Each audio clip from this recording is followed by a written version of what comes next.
Let's see what the gentle Arctic fox is. Tiberios, a knight of the Exodus Empire, is making a request. He wants you to take care of his favorite pet, an Arctic fox, Desiree, at Turtle Haven for 7 days. Desiree is sick with blood rot. We'll definitely do this. We'll definitely do it for the honor, and we were giving it to Morrison. There we go. Desiree arrives. Wait. Where did Desiree go? Uh-oh.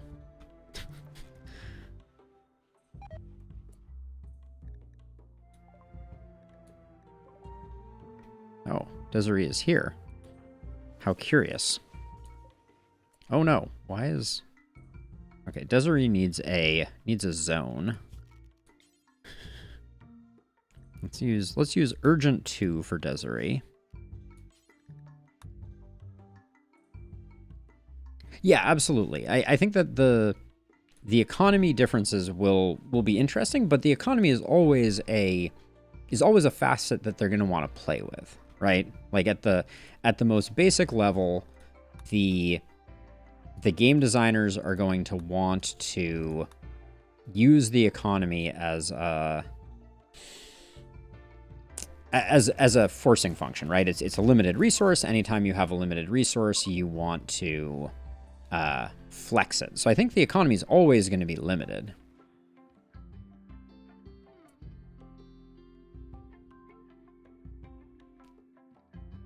I mean, that's been my experience. I'm not sure. I'm going to check out the Ishtar Discord after this stream just to take a look.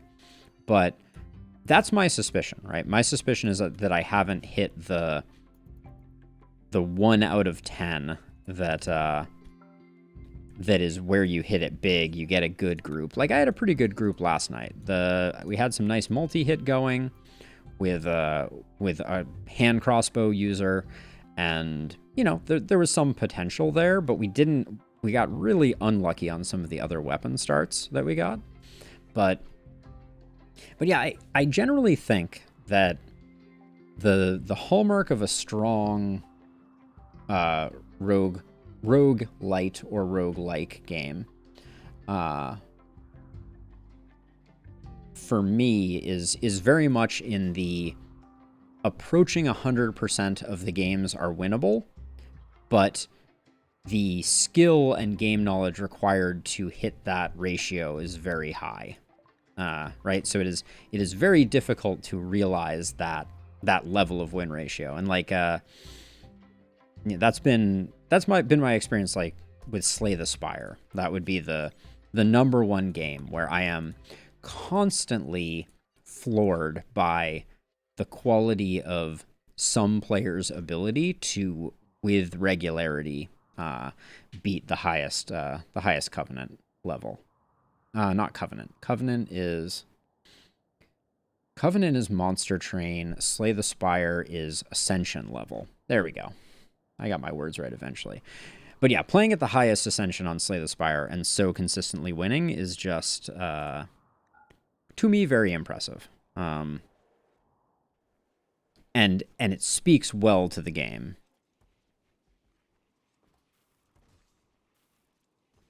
Oh, they don't have profiles implemented either? Interesting.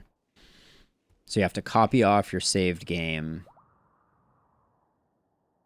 Oh, so when you say Lakeburg 0, you mean no meta unlocks.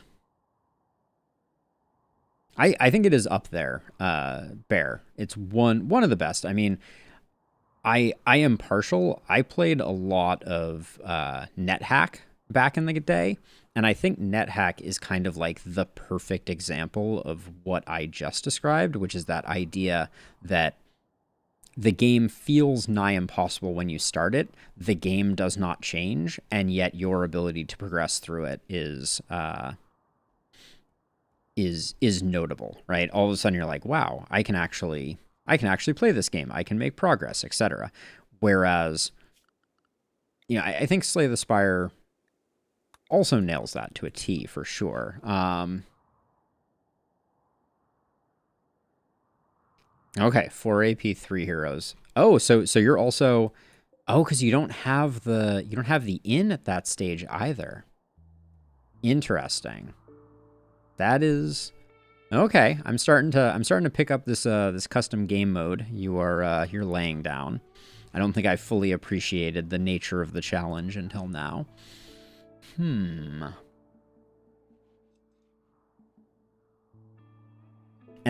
you only have a few weapons, right? Like you start out and you basically have like the sword. Do you even have the you have the sword, the book, maybe? Hello. That's a lot of scythers. Okay.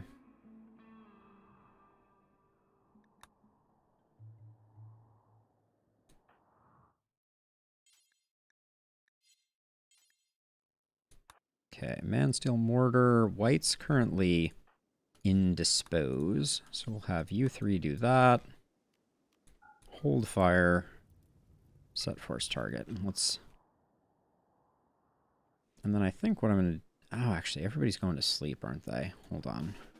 Let's save this for tomorrow. Wand, sword, shortbow. Well, shortbow is very strong.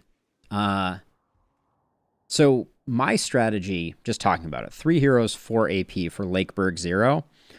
My strategy would be 100% short bows, I think. Just spitballing here.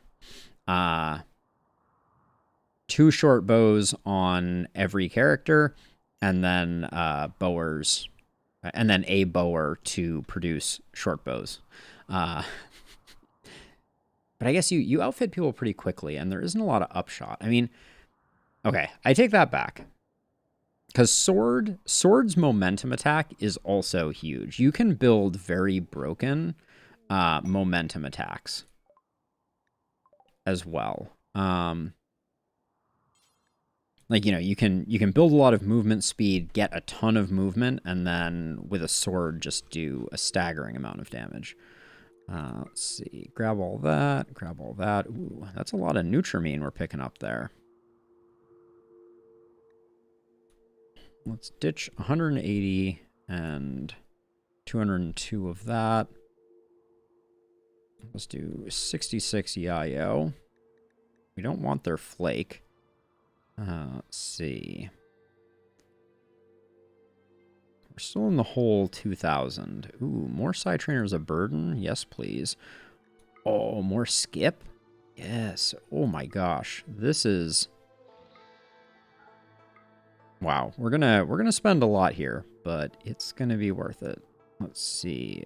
Any Archotech items? Doesn't look like it. Sell all the beer. Do we need a shock lance? I don't think so. Take some gold.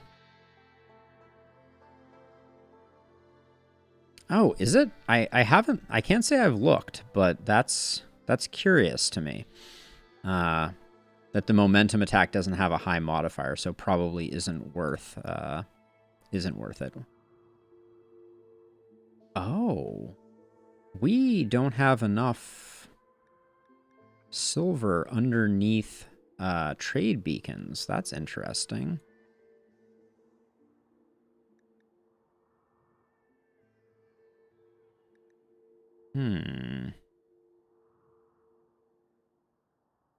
How curious.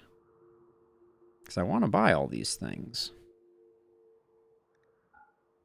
Okay, we're gonna get the gold in a second shipment here. But we'll buy this. Because these are very valuable. Those side trainers are going to be insane. And then we should probably just build a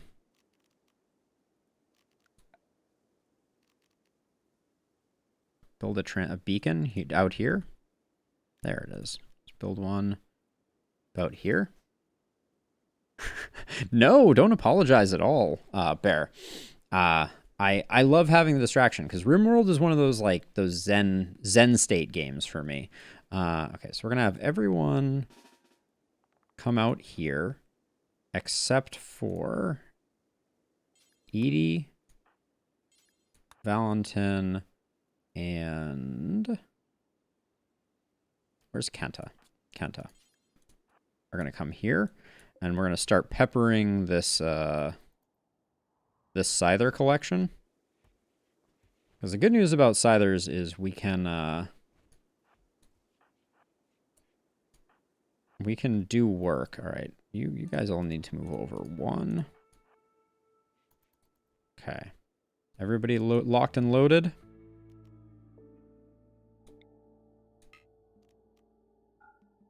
Okay, so this should cause all three of these to shoot post haste.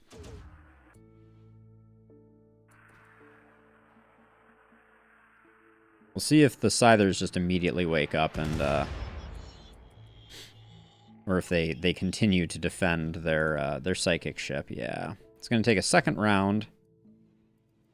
Oh, and the second round is going to be one short because Valentin is replacing the barrel on his.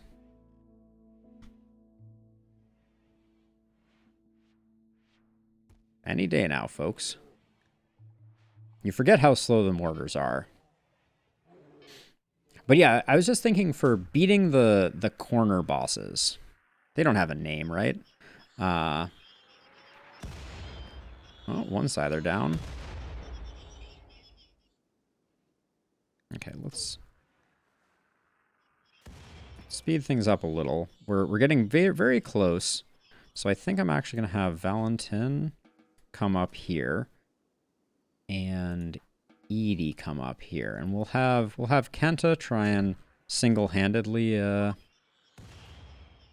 guess take out some Scythers. I was hoping that was going to be I guess Kenta's shooting is bad. That's the issue. What is Kenta's shooting? 16? Okay. Well, now the baddies are coming for us. So the plan is going to be to hit him with a Berserk Pulse. Yeah, once we get a nice chunk in here, we'll let the infighting begin, because they'll do a ton of damage to themselves.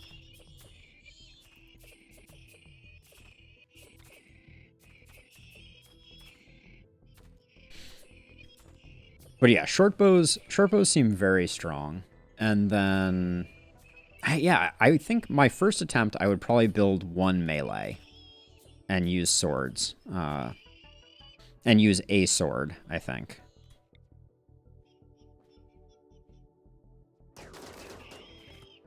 I'm gonna let a few flow in, and then, because you don't want to fall behind on this.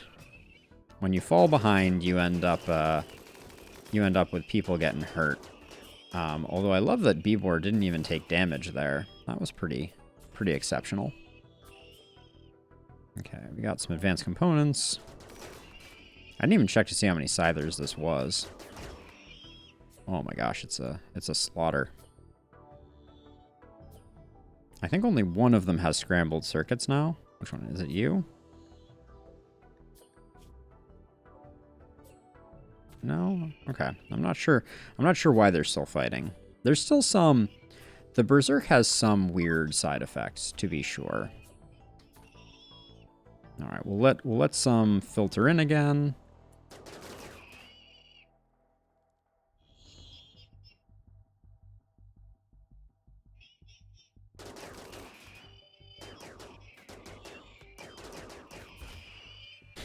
I love it when a Scyther arrives just to get absolutely put down by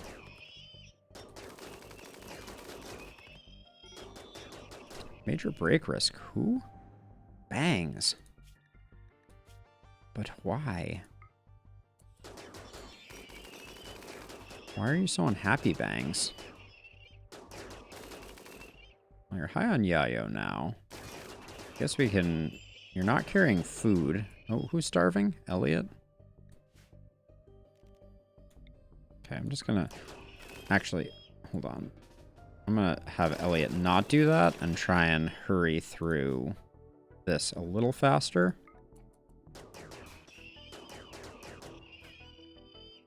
Seems like we have a few sad sacks. Yeah, Bangs is still unhappy. So we'll add some... Steroid is like, I'm just going to run into the giant whirling melee monster and collect something for processing. Hello?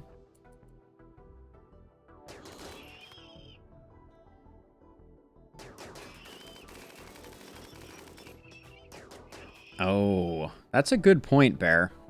I had not considered that. Also, why is Steroid carrying a joy wire? That's perhaps the weirdest random item for someone to have that I've ever seen. All right, well, we made quick work of that. That was an extremely smooth Scyther Palooza there.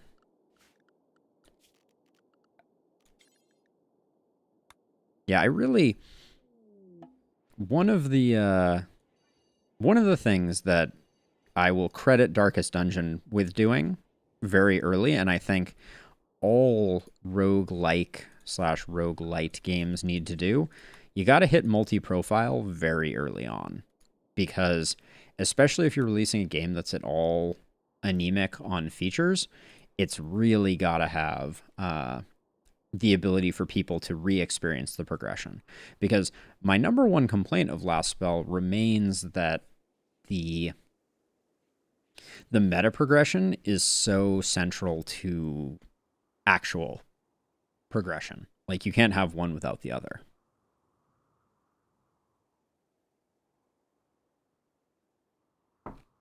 Oh, and the exotic goods trader went out of comms range before I could buy the gold. But I'm glad we got the rest. Now, I think Beavor is going to get a skip. We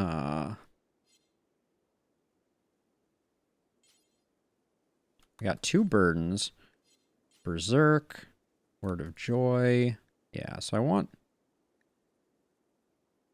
Beavor to have skip. That's a big win, to be sure. And then Edie, do you have skip yet? You have chaos skip. Okay, maybe you need skip as well. Yeah, Edie is just our all-arounder.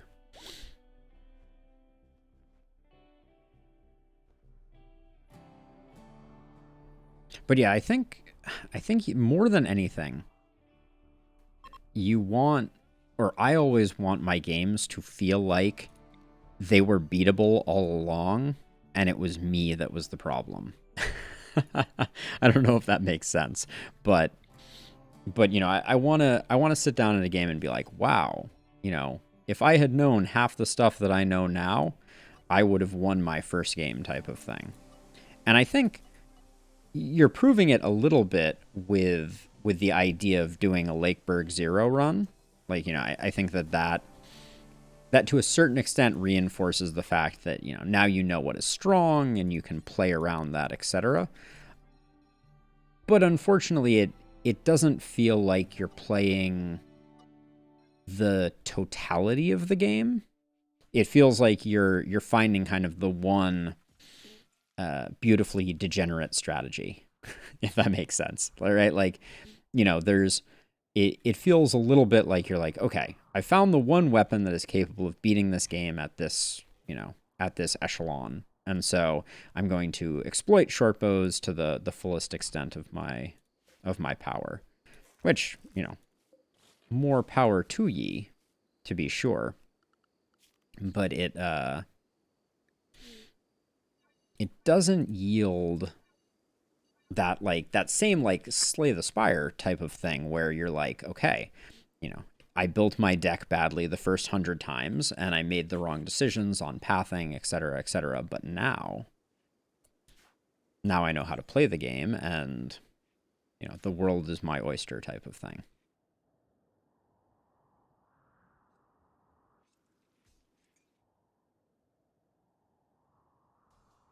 Yep. And that doesn't surprise me, right? So for unlocking the meteor ring, I believe, required you to kill 10 things in a single attack.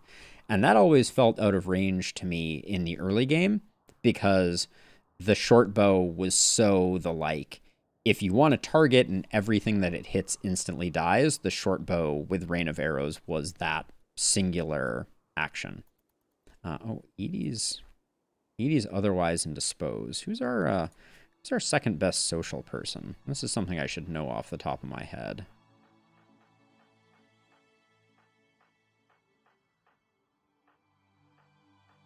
Appears the answer is no one.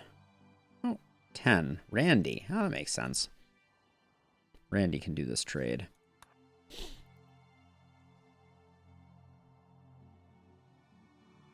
Yeah, but when you said Lakeburg 0, I'm going to be honest, I also just thought about how much fun it would be to just do a run of non-APOC Lakeburg and just breeze through it, because that is also fun. There's something nice about not being limited. Oops, I don't want to buy that charge rifle. Not being limited by playing perfectly, and just being able to kind of buy the weapons that seem fun and try different strategies, those sorts of things. I'll just give them money.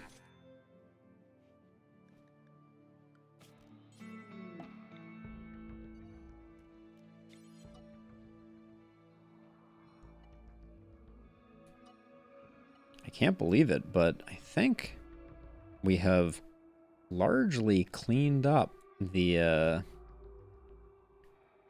outer reaches, finally. It's a whole new world out there.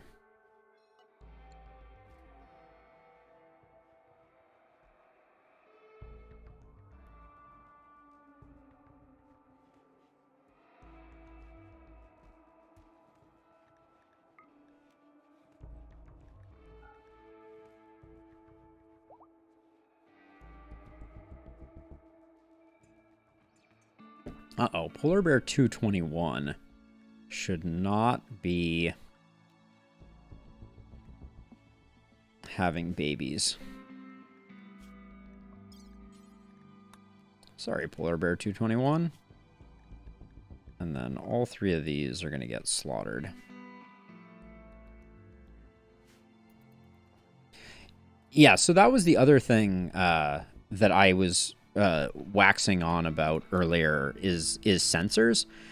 I think one way that they could take sensors, and I'm curious what you think about this, would be to give sensors 3 or 4 levels of mist dispersion. So imagine like multiple radiuses out from the sensor, and every time you hit the sensor, it retracts by 1, and every turn it expands by 1.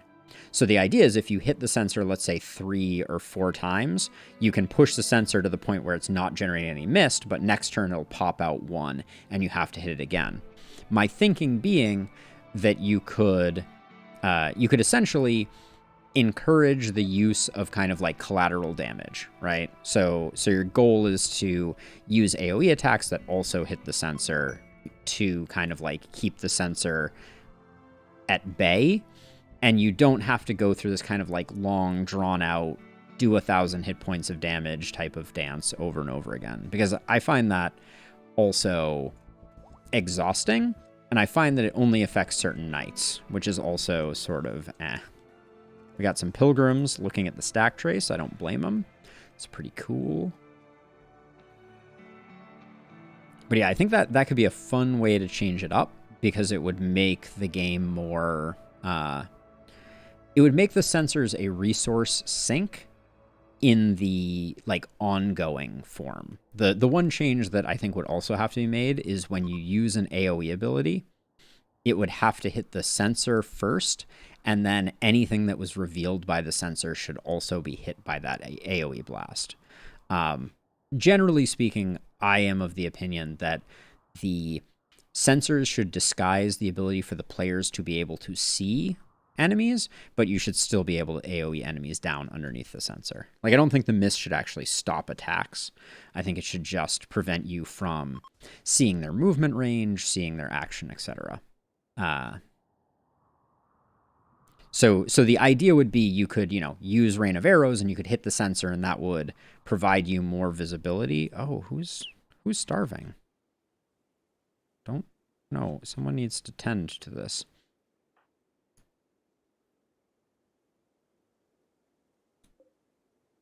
Uh-oh.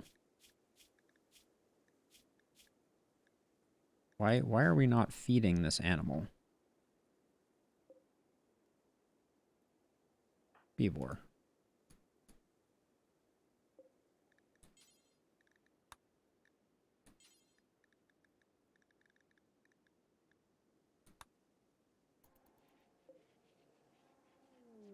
I'm very confused. So I just let the fox go, so hopefully it will go eat something. Oh, bear, my sweet summer child. Yes. So on that topic, so we currently have 58 polar bears. All of these polar bears are the children of 2 original polar bears that we bought. So for instance, if we go to this one, this polar bear is, this polar bear is Vladimir's brother, nephew, uncle, cousin once removed, and second cousin. But the noteworthy one is Lolita. Lolita is the grandmother, great-grandmother of all of our animals. Lolita is the OG polar bear, and she has birthed a staggering number of polar bears that have then birthed a staggering number of polar bears, so on and so forth. And yes, they multiply, but for the most part, I try to keep them sterilized at this point because we have too many polar bears. Okay, we got ourselves a mech cluster with a smoke spewer. I'm not too worried about a smoke spewer, if we're being honest. Yes, they will feed themselves if they are zoned in a way where they are zoned into a space that provides food. So, as an example, like this is my bear zone, and you can see the bears are zoned to be down in this area, and bears eat fungus, which is the primary food source that we use to feed the bears.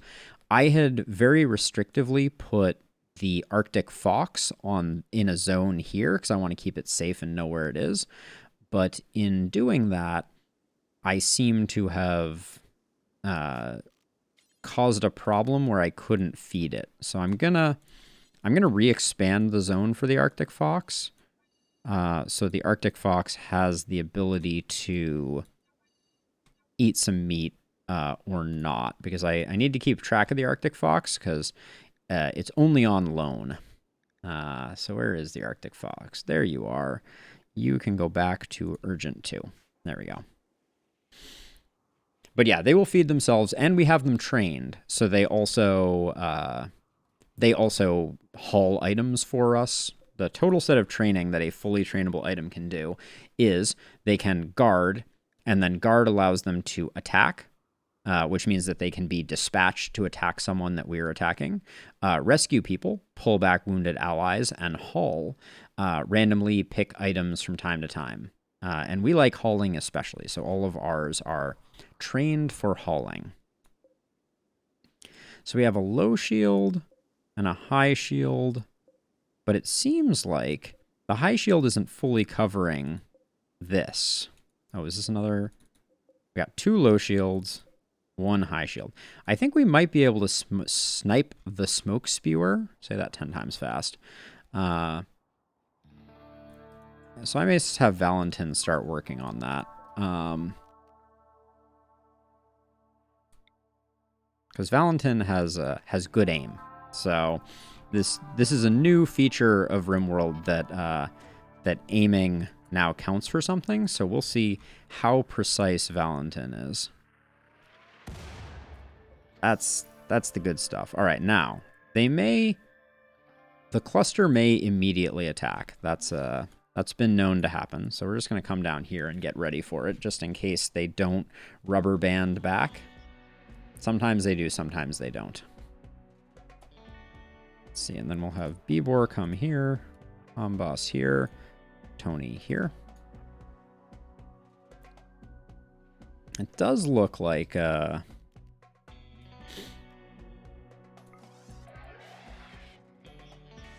Yeah, see, that there they are, turning around at the last possible moment.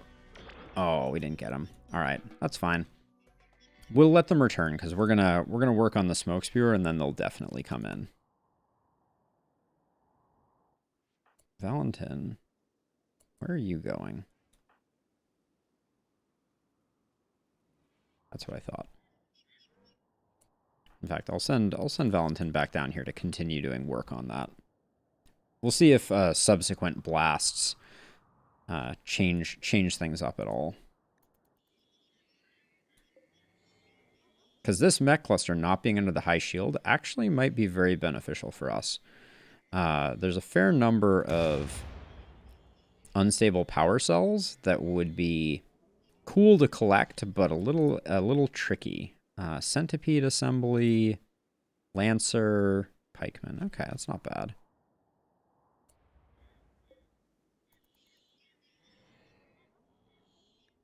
Seems like now Valentin can work on hitting this without too much trouble. Although we're definitely taxing his precision.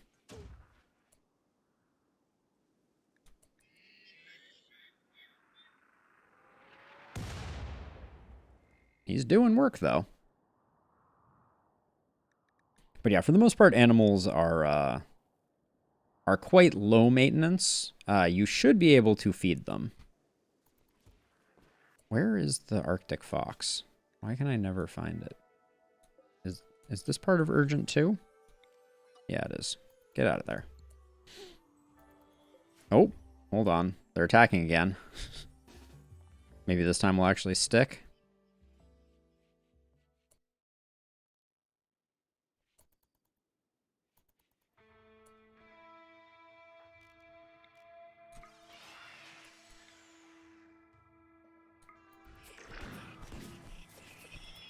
This will just buy us a little time and also potentially drag them in a bit more.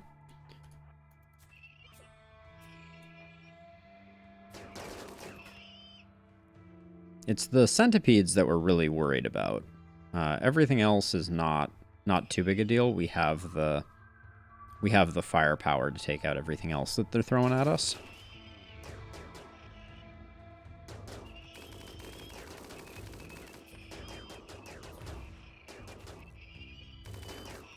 We're slowing down a little bit, but we're almost done with the scythers, which pose the biggest threat. This wasn't intentional, but I love the flanking EMP hammers. Is pretty sweet.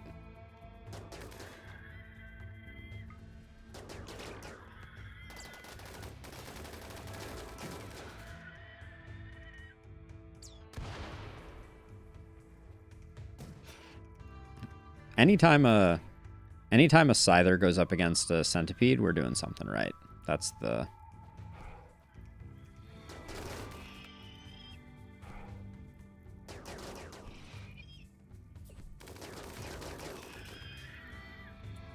Okay, so...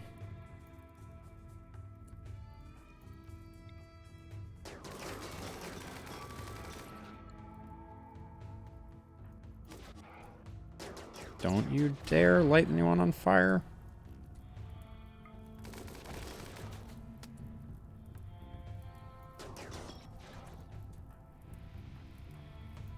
Okay, we need to slow our roll just a little bit here.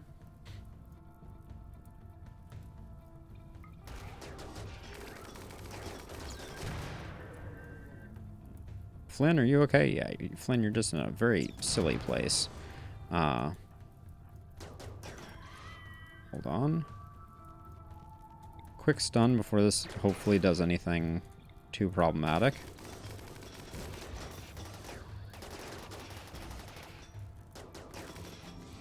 Okay, Tony seems to have taken some damage there.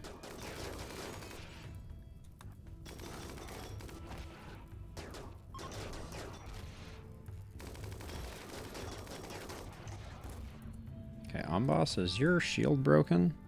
Mostly, yeah. Let's retreat. Where's green? We're gonna be a little more judicious about how we do that, and then...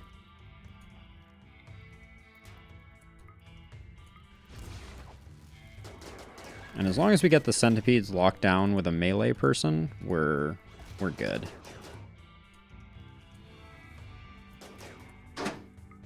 Oh, something just fell down.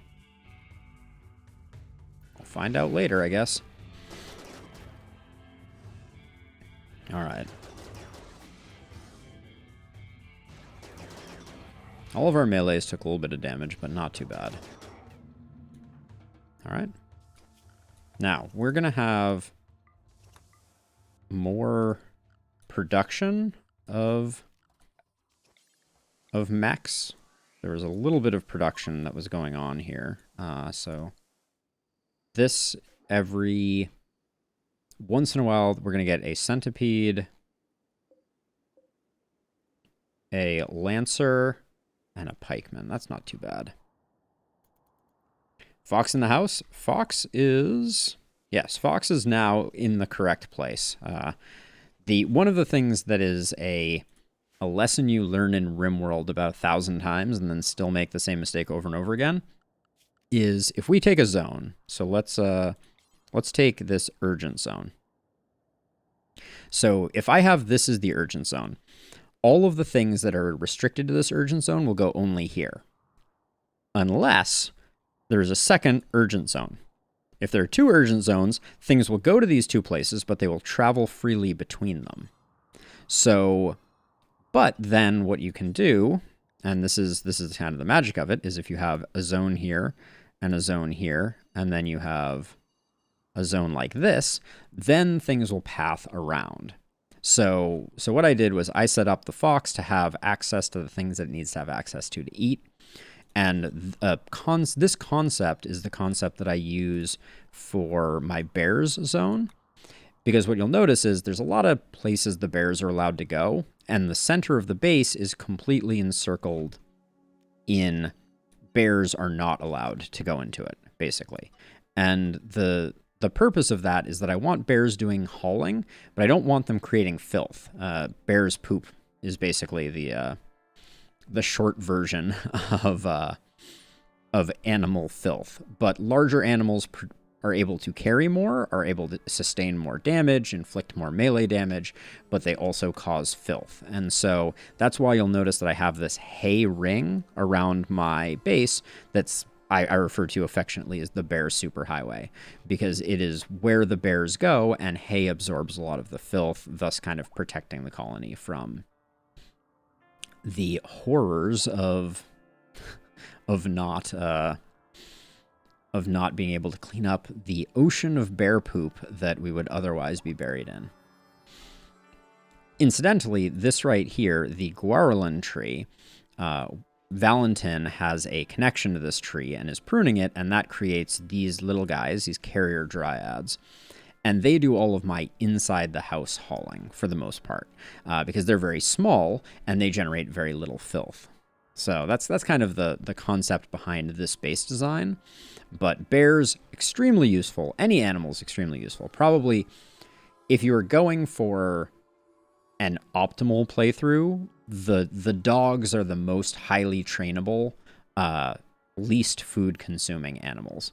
So there are Labradors and Huskies that are both kind of comparable. Uh-oh. I was a little slow on getting us ready for this one. Let's see.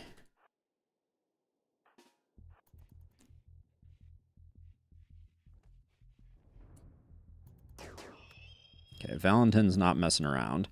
And then we have melee people that'll be able to lock these two down. What are you doing, Felix? Run away. Oh, no.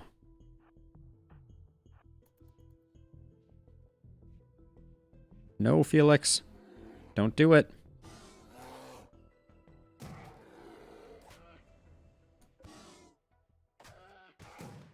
Okay. Felix should be okay now, but that was very scary.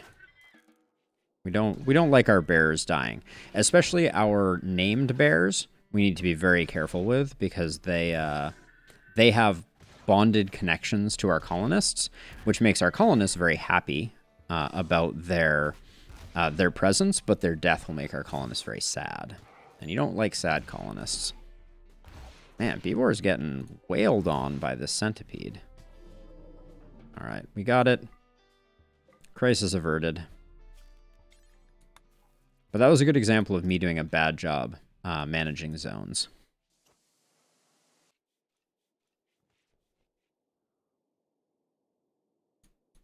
So if we leave this up to chance, it's almost guaranteed that... What was that? Someone was fighting. Oh. This wolf just killed this tortoise. It's a circle of life. But yeah, so if we leave this up to its own devices, all of these turrets are going to explode, and their explosions will take all of these 7 power cells with them. But it's going to be very, very difficult for us to take them out ourselves. We could do it with grenades and lots of smoke, but it would be a huge investment. I mean, they are useful. Like, we could make a section up here and put a bunch more of them right here.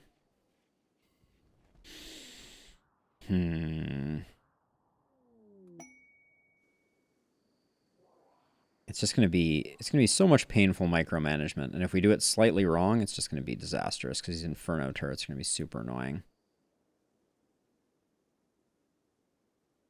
I'm going to roll the dice, I think.